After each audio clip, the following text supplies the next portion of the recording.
হলুদ মাখিয়ে ভালো করে বোয়াল মাছগুলো সব ভেজে নিয়েছি। বোয়াল মাছের ঝাল করব। মাছগুলো সব ভেজে তুলে নিয়েছি।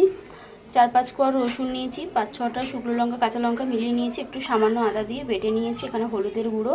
তেল গরম হয়ে গেছে, ফোড়ন দিয়ে দেবো। জিরে তেজপাতা ফোড়নে দিয়ে দিলাম। পেঁয়াজ তুলে দেবো। পেঁয়াজটা ভাজা ভাজা হয়ে গেছে, এবার টমেটোগুলো সব দিয়ে দিলাম। দিয়ে আবার একটু ভাজা ভাজা করে দেবো। একটু ভাজা ভাজা হয়ে গেছে, নুন দিয়ে দিলাম। মশলাগুলো সব দিয়ে দিলাম। মশলাগুলো সব দিয়ে একটু জল কষিয়ে নেব। কষানো হয়ে গেছে, মশলা দিয়ে তেল ছেড়ে দিয়েছে। এবারে জল দিয়ে দেবো।